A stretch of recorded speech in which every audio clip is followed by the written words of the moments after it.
चंदा दीदी, आज इतनी देर हो गई लेकिन फिर भी नाश्ते की कोई तैयारी नहीं की है। कोई सब्जी नहीं निकाली, कुछ काटा नहीं है।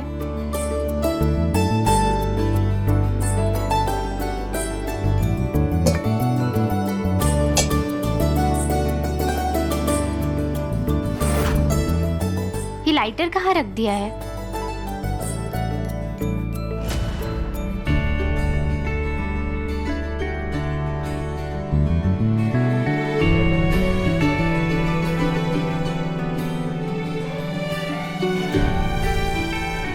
ये ढूंढ रही हो? ये तो मेरे पास है। हाँ, मेरे पास ही रहे।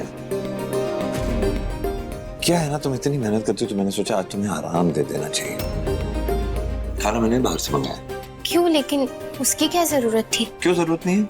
मतलब हर बात में तुम्हें आर्ग्यू करना, मेरा मतलब है तर्क वितर्क करना तुम्हारा जरूरी है क्या? इतनी मेहनत तुम करती हो, एक दिन नहीं करोगी तो कुछ घट जाएगा क्या तुम्हारा? इसलिए मैंने सोचा कि आज खाना बाहर से आएगा। प्लीज।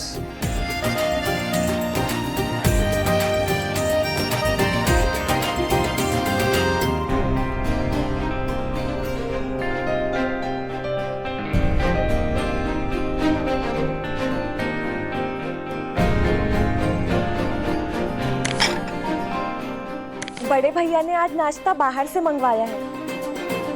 वो अंग्रेजी में क्या कहते हैं, सरप्राइज है बड़ी भाभी के लिए। ओह, देखिए जरा।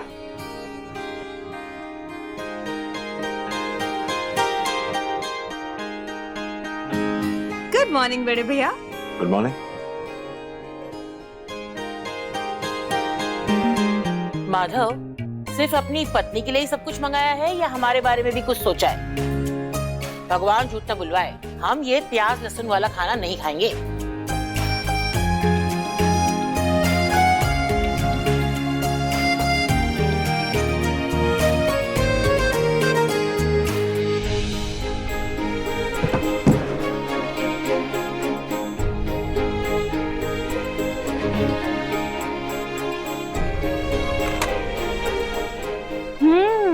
पूरन पोली। अरे वाह, उपमा भी है।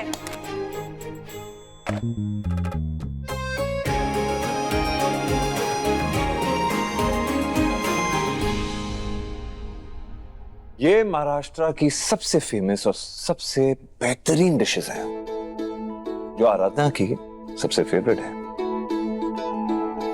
जब भी इसका ये खाने का मन करता था, ये खुद बनाती थी, या कभी घर को मिस कर रही थी तब ये बनाती थी। तो मैंने सोचा क्यों ना आराधना को बिना किचन में मेहनत कराए उसका मनपसंद खाना उसे खिलाया जाए। और हाँ दादी, आपको बिल्कुल टेंशन लेने की जरूरत नहीं है।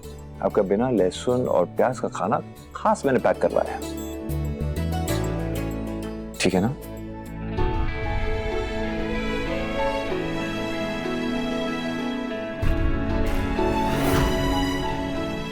बाकी सब लोग का है। और दीदी? बेटा, कल जो दामाद जी के साथ हुआ उसके बाद बच्चे बहुत दुखी हैं, इसीलिए वो उन्हीं के साथ अपने कमरे में नाश्ता कर रही है।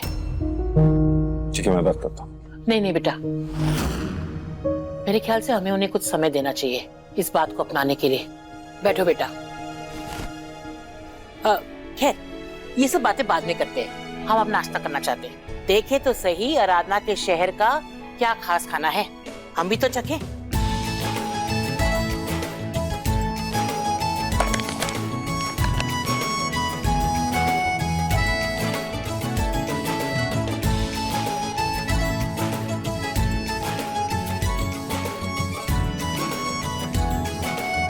वैसे बड़े भैया, आपने बरेली में महाराष्ट्र का खाना कहाँ से ढूंढा? मेरा एक दोस्त है, एक शेफ है, उसी की मदद लेनी पड़ी, उसी ने ये सब अरेंज किया मेरे लिए।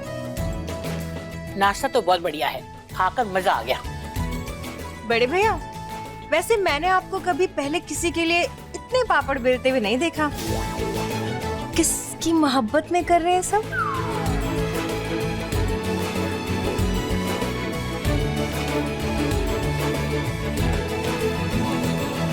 बहू, वैसे अगर तुम्हें पसंद ना हो तो हम किशन से कह देते हैं कि वो तुम्हारे आगे पीछे ना घूमे और तुम्हारे लिए कोई पापड़ भी ना बेले। वैसे भी तुम्हारे चक्कर में वो कोई काम कहाँ कर पाता है। दादी हम सब तो खा लेंगे खुशी से, लेकिन बड़े भैया का क्या? बड़े भैया तो बिल्कुल तीखा नहीं खाते।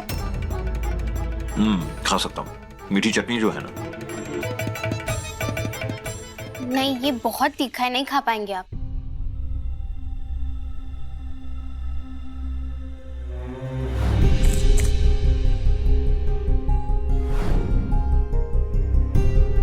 अगर तुम मेरे लिए इतनी हिम्मत करके उस लड़की को मेहंदी लगा सकती हो जो तुम्हारे पति के साथ शादी करना चाहती है, तो तुम्हारे लिए मैं क्या थोड़ा सा तीखा नहीं खा सकता?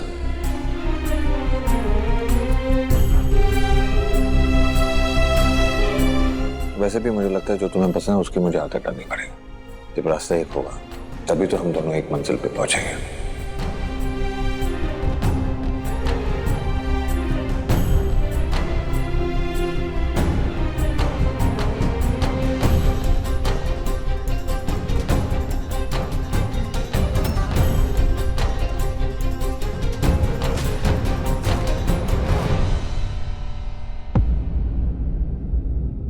कोई जरूरत नहीं है ये खाने की।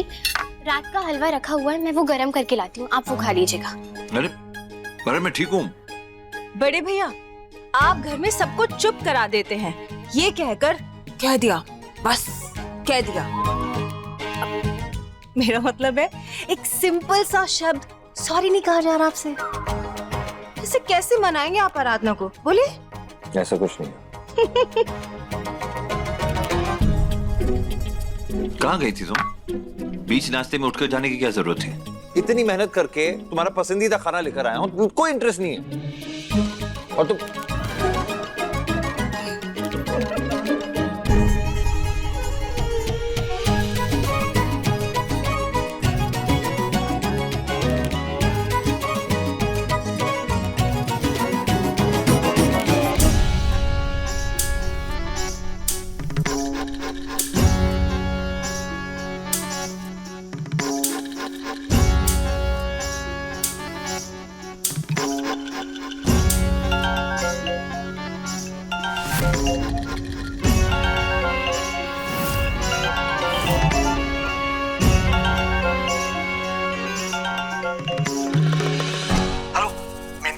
मेनका ये कहाँ फंसा दिया तुमने मुझे? पूरे जिले की पुलिस मेरे पीछे पड़ी हुई है और मैं चोरों की तरह मुंह छिपाता फिर रहा हूँ।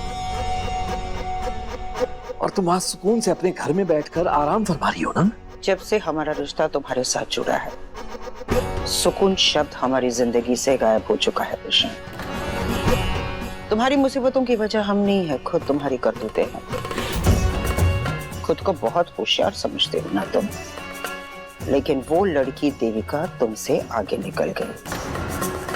चाकू उसने बदला, हमने नहीं। तुम जब भी फैसले लेते हो ना प्रशांत, सिर्फ अपने मतलब के लिए लेते हो, लेकिन कभी ये सोचने की कोशिश नहीं करते हो कि तुम्हारे फैसलों का असर हमारे परिवार पर कैसे पड़ता है। तुम्हारी वजह से कल शिवानी पूरी रात रोती रही, वो सोई नहीं, और हमारा बेटा आर्यन खुद को बहुत ही मजबूर और बेबस समझ रहा था। आज एक बार फिर तुम्हारी वजह से हमारे बच्चे टूट रहे हैं और उनकी माँ यानी कि हम मेनका उन्हें संभाल रहे हैं।